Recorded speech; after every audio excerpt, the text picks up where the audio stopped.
Hey, Tamie, I'm here of TamieMCoaching.com, empowerment life coach and creator of the Freedom Class. And what I want to talk to you about today is narcissistic injury and rage.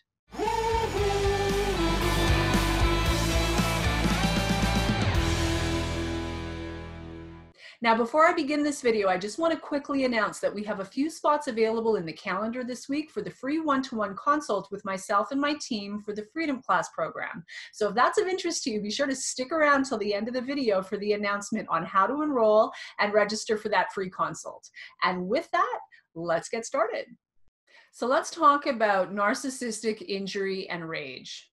But before we dive into the specifics, I want to start off with my definition of destructive narcissism. We know when we're dealing with people who land on the spectrum of destructive narcissism, we're dealing with people who are empathy deficient, lacking in empathy and conscience. But let's get a little more specific and detailed, because I feel as if we start with that understanding as a basis, as a foundation, a whole lot more will make sense as we move forward. So, destructive narcissism defined: a grave condition of deep shame, fear, and insecurity, accompanied by desperate feelings of inadequacy, unworthiness, and camouflaged by a false persona and egotistical delusions of grandeur, the mask, right?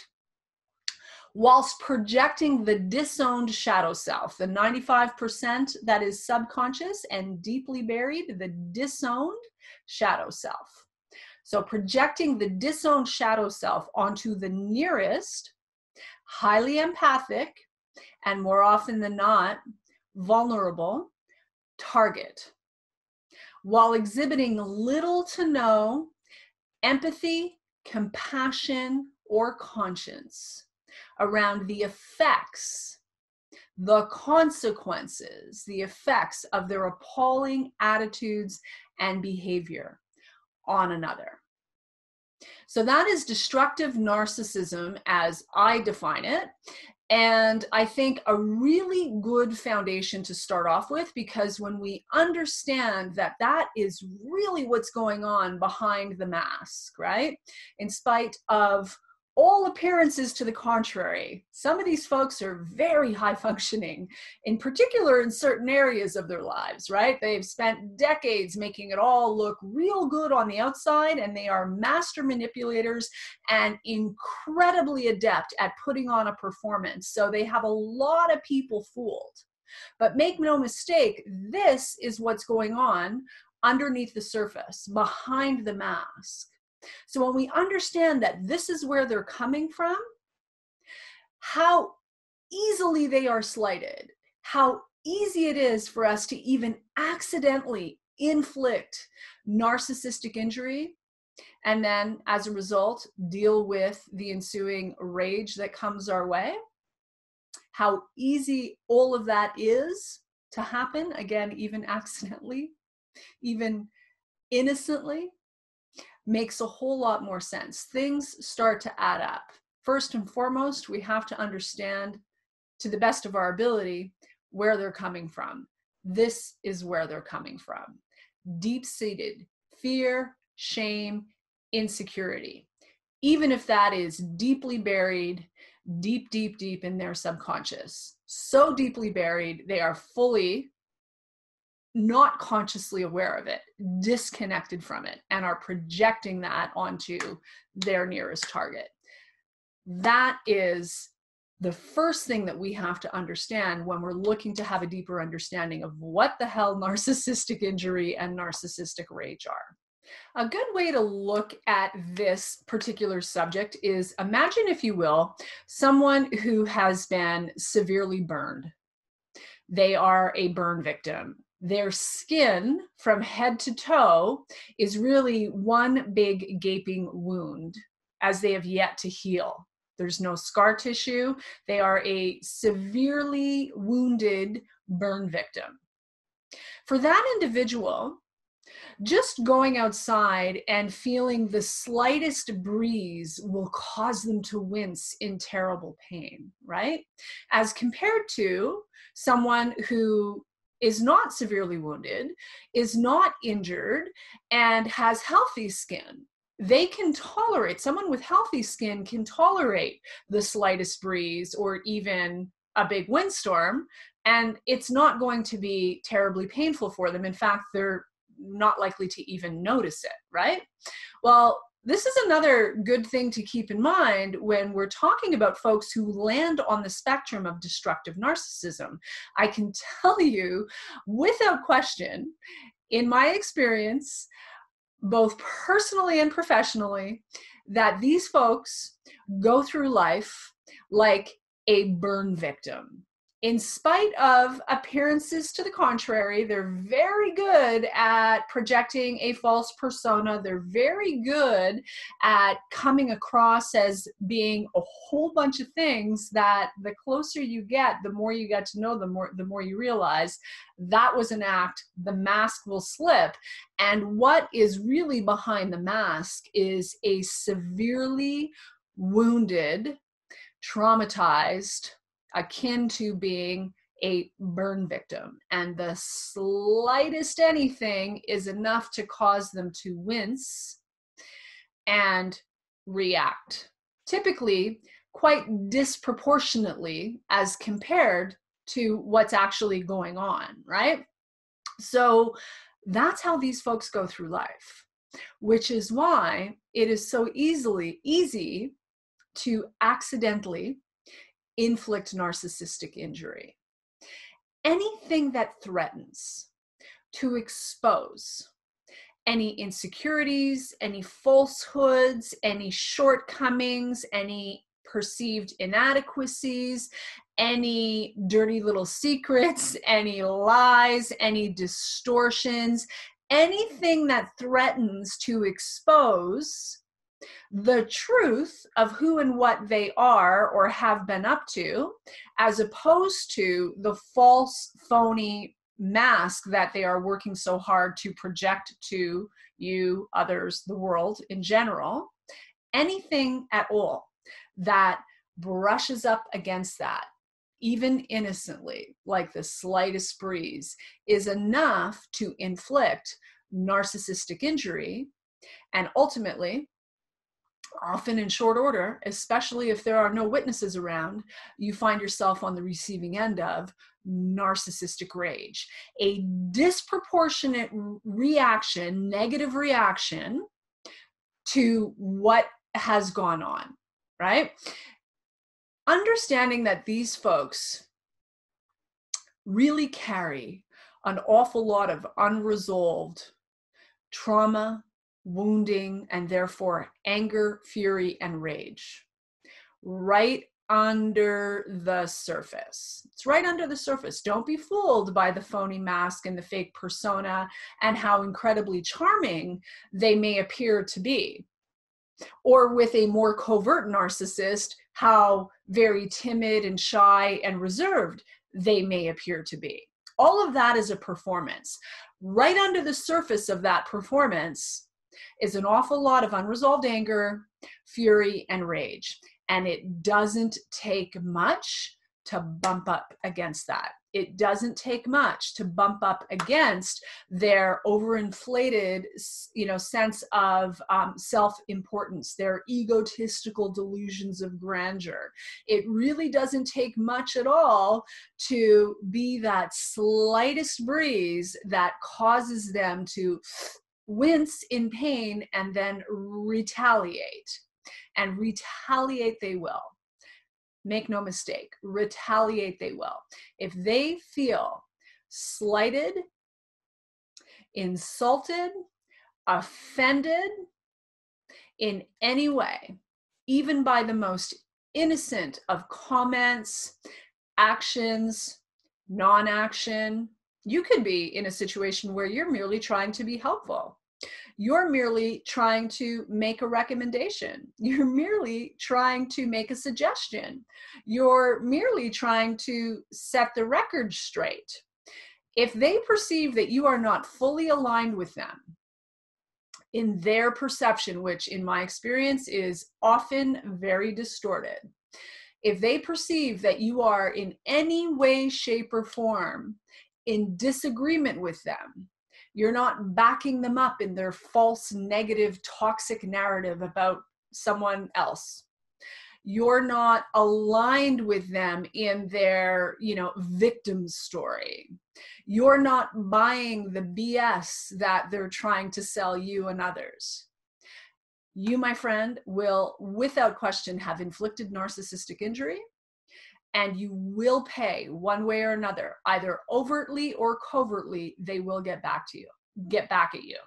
It might start with, they go stone cold silent, clenched jaw, the glare, the energy shifts. You don't even know what you said. You don't even know what you did, but it starts there, right? Again, the most innocent of comments, the most innocent of action or non-action that they don't like, that's enough to set them off. It doesn't take much.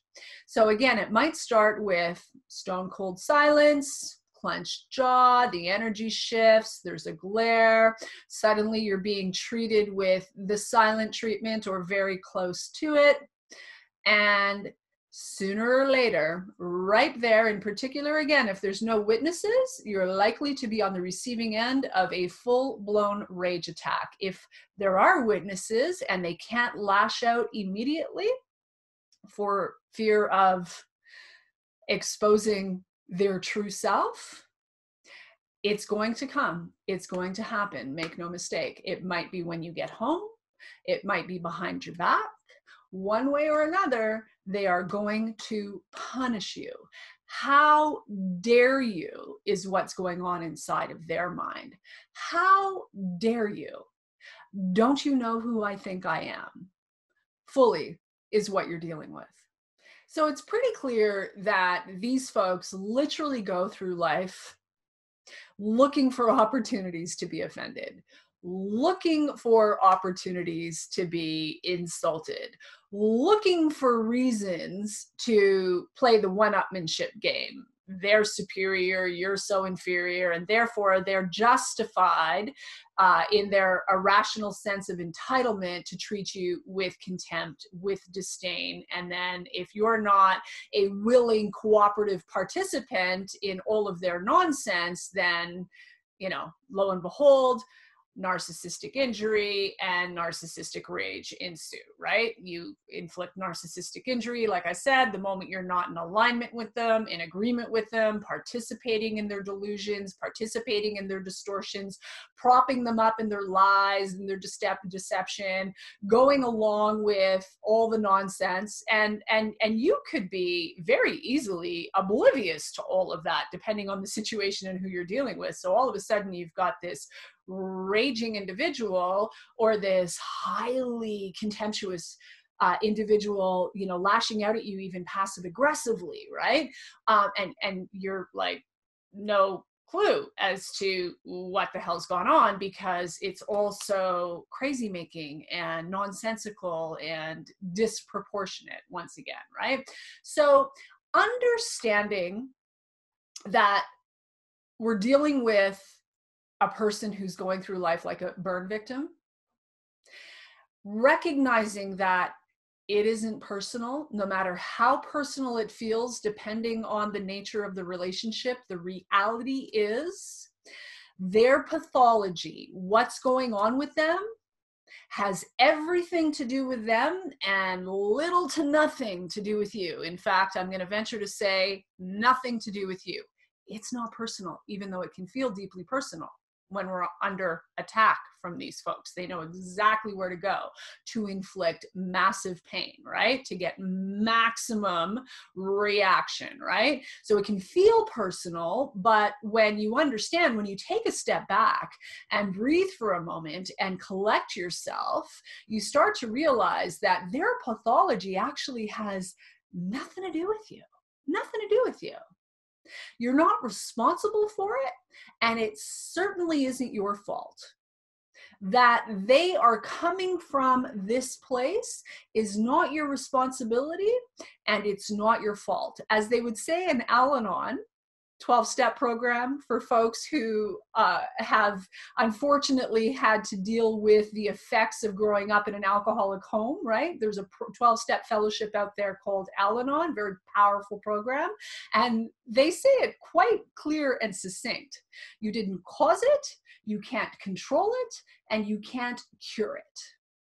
Well, if that's true with active alcoholism, it's also very much true when we're talking about folks who land on the spectrum of destructive narcissism. In fact, there's often a lot of overlap there. Not always, but often some overlap there.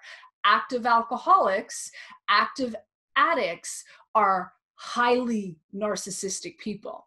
Whether or not their personality disordered remains to be seen. And the only way to really know that for sure is what are they like once they actually get some sobriety under their belt, right? That's when we find out whether or not we're dealing with a full-blown, high-spectrum destructive narcissist or someone who is behaving with narcissistic personality traits in their alcoholism, in their active alcoholism, in their active addiction, or even in their dry drunk syndrome, lacking the fundamental tools and emotional and spiritual growth that come along with doing real healing and recovery work. So I digress. The bottom line is you can't cure it, you can't control it, and you didn't cause it. Their pathology is not personal, it's their stuff. And that can be real, that's a tough pill to swallow when you're in close proximity to a destructive narcissist. If you're in love with a destructive narcissist, if you were raised by destructive narcissists, that's a tough pill to swallow. Tamie, don't tell me it's not personal when I've got this raging lunatic every day or so, every day or every second day coming at me with the most vile, abusive, toxic, horrible, slanderous stuff coming at me. Of course it's personal, but the reality is it's their pathology. It's separate from who you really are at your core. And pulling away from the toxic dynamic with an individual who is lashing out at you in narcissistic injury and narcissistic rage will, putting some distance, some detachment, using the tool of detachment and putting some distance between the two of you is really how you can begin to separate yourself from what is theirs and what is yours. Because we all have our stuff, right? Just because their pathology is theirs doesn't mean that, we don't have some work to do. If we're in the room with them for any length of time, chances are good we have some work to do. But not their work. We don't have to take on their pathology. We don't have to take on their madness. We don't have to take on their anger, their fury, their rage, right? So, in so much as it is possible, if you are able to avoid inflicting narcissistic injury, when you recognize that the person you're dealing with lands on the spectrum of destructive narcissism, in so much as it is possible for you to avoid inflicting unnecessary narcissistic injury, that's always going to be your best bet. Now, the truth is, like I said, these people are so freaking hypersensitive that, all you have to do is walk in the room sometimes, right? I mean, it really doesn't take much, right? But sometimes we have a choice. Sometimes we can not have the last word, not participate in the right fight, not make that comment or that statement, keep our mouth shut and back away. No sudden movements, just get away, right? Remove yourself from the dynamic, from the situation, in so much as you are able, avoiding and inflicting narcissistic injury, you'll be much better off. Now, the truth is, depending on the relationship, that can be easy or not so easy to do. If this is, a relationship that's really not that important, you know, you're getting to know someone and there's a red flag and then there's another red flag and a couple more red flags. And in short order, you realize you're dealing with someone, you don't know where they are on the spectrum, but they're somewhere on the spectrum. So before you get too involved, you can back away, and you can do that quietly. You can do that without, you know, giving unnecessary explanations, giving, you know, ammunition, causing unnecessary narcissistic injury. In other situations, it's not so easy, right? And peace at all costs is no way to live. You know, peace at all costs, walking on eggshells, tippy-toeing around someone who lands on the spectrum of destructive narcissism and keeping your mouth shut while they're behaving like a raging lunatic in your life, causing untold harm to yourself or others, you know, is not necessarily the way to go. That's called enabling. Right? That's called enabling. So we don't want to do that either. These issues are never black or white, right? These are never black or white issues. It always depends on the situation that we find ourselves in. But if we're able to avoid inflicting unnecessary narcissistic injury, depending on the situation, that's always going to be your best bet. And just get the hell out of Dodge so you can go take care of yourself and you're good.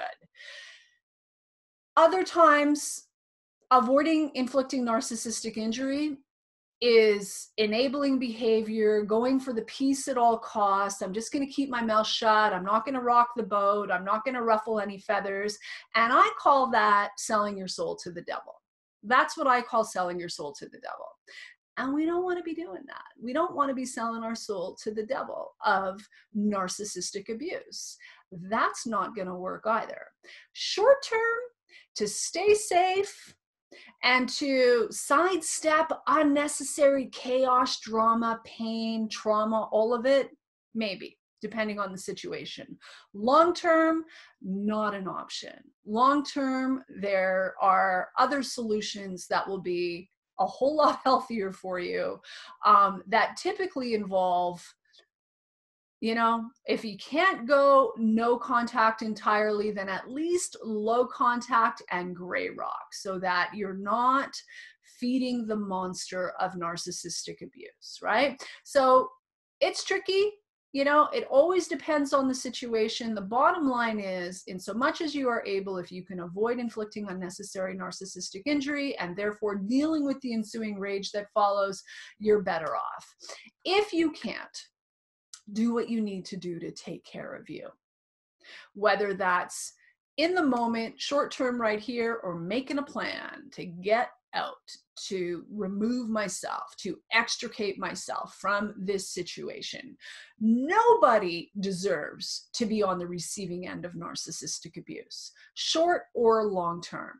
I, like many of you, grew up in a highly narcissistic family, raging alcoholism on both sides, lots of active alcoholism, lots of dry drunk syndrome, plenty of untreated codependents who were raging on the regular, and all kinds of insanity. So I grew up very much steeped like a tea bag on the receiving end of a whole world of narcissistic abuse.